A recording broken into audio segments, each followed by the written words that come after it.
Every black girl and their mama had a Chanel bag. And to me, that's just not a luxurious experience. And then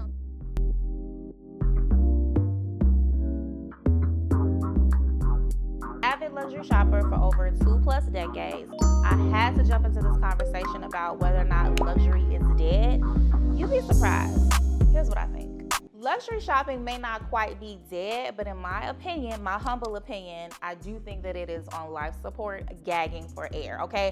I brought out some Chanel's old and new, and I wanna talk about pricing because I think that's the #1 topic that everybody's been talking about, and I'm gonna give it to you like 100% real. So let me put my gloves on, y'all, because I do not handle my handbags without my gloves, because I do not like to get, my hand oils, lotions, or whatever on my bags. I like to keep them in pristine condition. My price comparisons are mostly gonna deal with Louis Vuitton and Chanel because that is like the bulk of my handbag collection since I've been collecting for over 2 decades, and I'm not even kidding, it's probably more than that, but I digress. Before we get deep into the conversation about pricing, I'm gonna show you 2 handbags, and they're gonna blow your mind at the price differences, and this is definitely why your girl does not walk into Chanel anymore that often, because baby, okay? Let's start with this handbag. I always keep my boxes for my handbags for the most part, and I keep my bags in excellent condition, like dang near new condition. And that definitely matters because if you want to resell your bags at any time, you want to make sure that you get the optimal price for your bag, and that means keeping it in good condition. So this is a Chanel medium flap gold hardware in lambskin, okay? Look at the size on this bag. The leather is impeccable. It feels like butter, okay? The retail price of this bag in 2019, pre-COVID, was $5,800, okay? That's still a hefty price tag for a handbag, okay? In 2025, as of today, the same exact bag is $10,800. I'm gonna let that sink in for like 10 seconds because y'all, $5,800 to $10,800, that's almost double, okay? I'm gonna let that sink in because for me, baby, that's like a gasp, okay? So I'm gonna sit this here and then I wanna do a comparison. So let me put this top over so my little baby can stay out, okay? Baby. All right, now we're gonna compare a bag that was recently purchased for my birthday that was a little while ago. This is called the Vanity with a chain. Okay, very cute. I'm gonna open it up. This is lambskin with silver hardware. I'm gonna take out the chain and I'm gonna show you the inside of the bag. It has a little mirror. I have not worn this bag yet, okay? But I will be soon. The retail on this bag in 2025 is $4,100. So for comparison, a medium flap for $5,800 compared to this bag, a vanity on a chain, for $4,100. $4,100, $5,800. There's no way in the world these bags should be that close in price, okay? There's no way in the world that these bags should be that close in price, and this is just a tiny little bag. I can't even fit my cell phone inside this bag. I could fit some credit cards and lipstick inside this bag for $4,100 compared to a medium classic flap, which I can fit probably everything under the sun that I need in this bag, okay? Do you see the comparison there? $4,100 for a bag that I can barely fit anything in 2025 compared to something in 2019 that I can fit numerous items in, is very comfortable, very spacious. It absolutely makes no sense, okay? The fact that Chanel and other luxury brands have increased their prices exponentially in the last 5 years is absolutely insane. I think we all know by now that luxury brands these days are trying to make their bags ultra exclusive and less accessible okay? And I really think that they're trying to make them less accessible to the middle class. We'll get into that in a second. So now that we're talking about pricing, let's get into the Louis Vuitton Neverfull. And I'm gonna bring up the Louis Vuitton Neverfull because I feel like a Neverfull is like the entry level into luxury via Louis Vuitton. It retailed for about $1,200, which is really attainable. If you save up for it, you know, you're all excited, you're going to Louis Vuitton, you got your Neverfull. Well, fast forward to 2025, the same Neverfull is $2,030. The price increase to me is just, it's astounding. And that bag is not even leather, it's canvas. So what are we really paying for with these huge price increases? So luxury brands have came out and said that, okay, currency fluctuations and the price of goods, materials, so on and so forth, has skyrocketed with inflation. Okay, I was going with that for a second, but then when we found out last year that Dior was making their purses in sweatshops, and it probably cost about less than $80 to make a Lady Dior, and a Lady Dior, a mini, I believe at this point is $6,000. So that could not be the reason why the prices are going up exponentially. I want to double back a little bit and touch on Hermes. Their prices have went up, but not as much as Chanel, Dior, Louis Vuitton, those other brands. I do feel like Hermes was always super exclusive. The bag was not easy. The bag was not really easy to get, but I do feel like they have padded in a lot of extra steps to get the bag. Now that everyone's prices has went up exponentially, I think Hermes, you know, kind of secretly instituted that whole, you gotta buy a million items in between being offered, you know, a Birkin or a Kelly, which I think is absolutely insane. This is just my opinion. We can debate this in the comments, but sometimes I do feel like brands like Chanel and Dior, mostly Chanel, I think that they raised their prices like that because I don't think that they wanted the middle class in their brand anymore. And I don't know if I want to say black girls, but at one point I really thought that Chanel did this price increase, or were doing these price increases, because I didn't think they wanted black girls in their brand. And I'm gonna tell you why. I feel like before COVID, the Chanel Classic Flap was a bag that you just didn't see everywhere. I don't care what people say. Everybody did not have a Chanel bag, okay? Chanel was the bag, the Chanel Classic Flap was the bag that you were like, oh my God, okay, she has a Chanel, blah, blah, blah.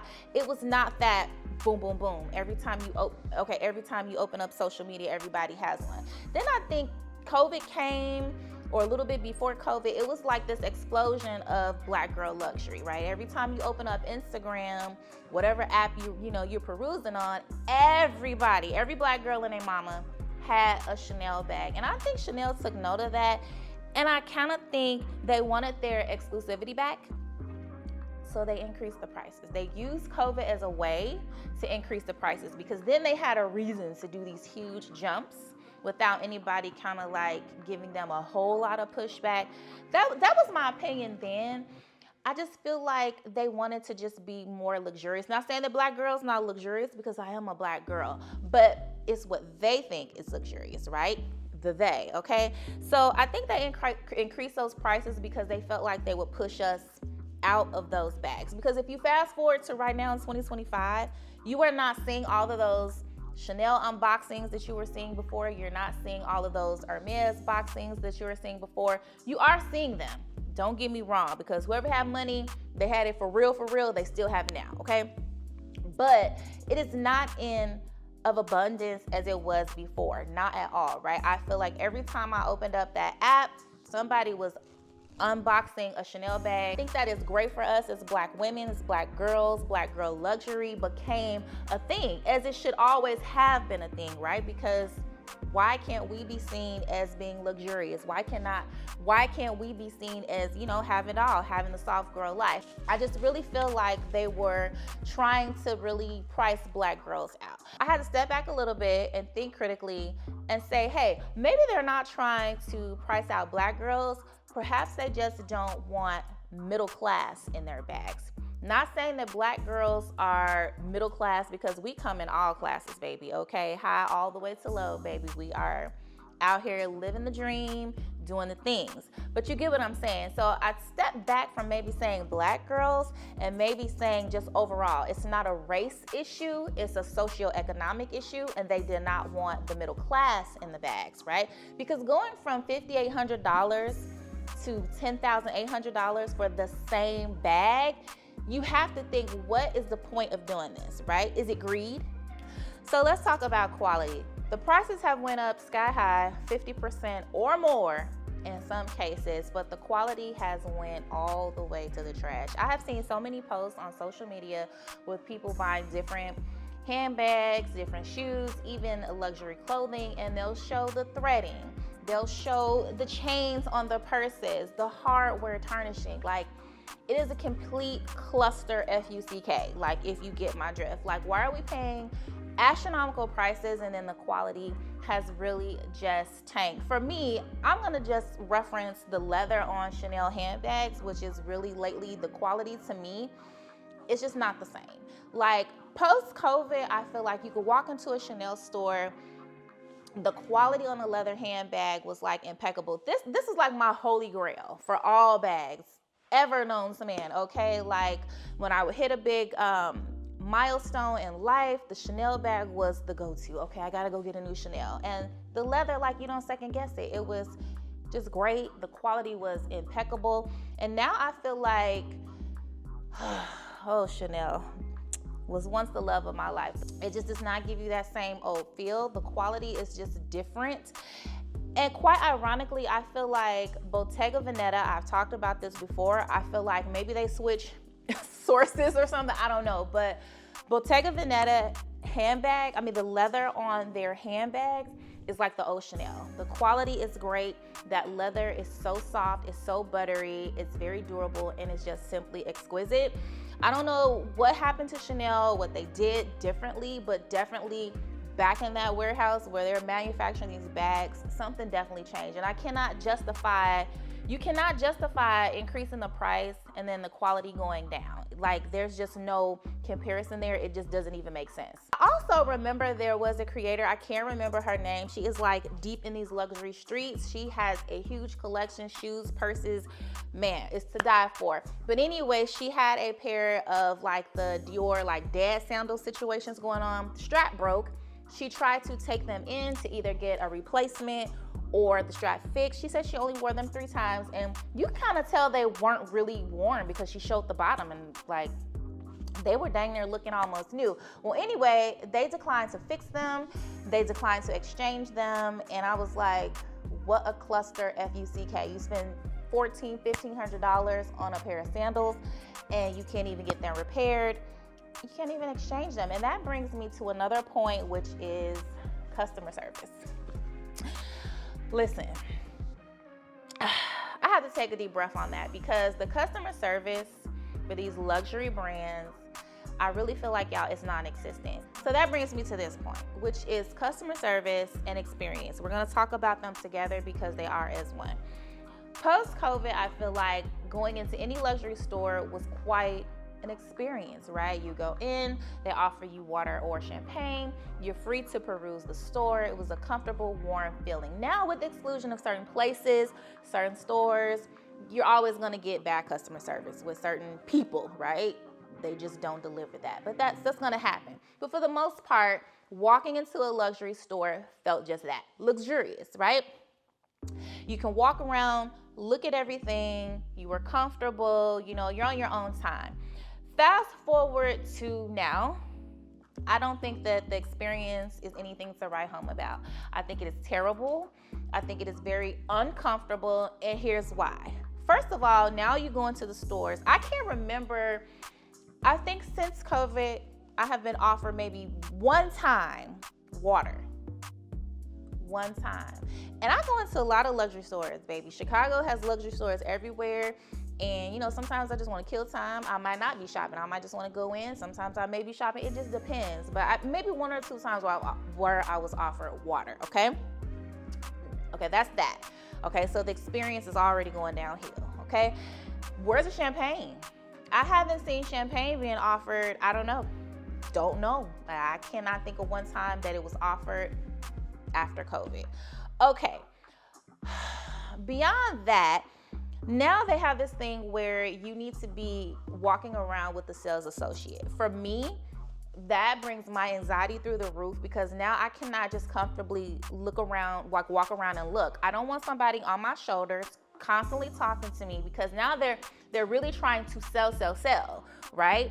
They're on you because now this is their time, right? It's not like, okay, I'm ready to make a decision. Can I get a sales associate? It's now you have one, period, right? So I feel like that sales associate is going to try their best to just wear you down, talk you down, and make a sale, because now that 30 minutes or whatever minutes you've been in the store walking around, it's like, if you don't buy anything, they're not getting paid. Of course they want to get paid. They're going to be on you. And I don't like that experience, because I'm a browser. I'd like to browse, because I'll tell you, a lot of times when I go into the store, 90% of the time my intention is to browse, right? And 10% is to buy. So when I'm free to just walk around, take my time and think, I'm turned, that 90% I thought I was browsing, it turns into I bought something, because I'm just feeling good. I'm free. You're nice. You know, I'm feeling like, okay, the atmosphere is great. Something's twinkling in my eye. I'm going to buy it.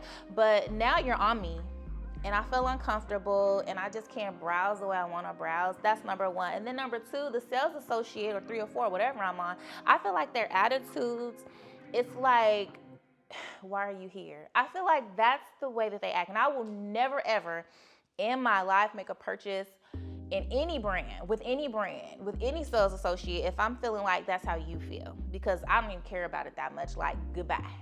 Okay? I feel like these sales associates have this air about themselves, and not all, because I know people who've been working in the same store forever, not them.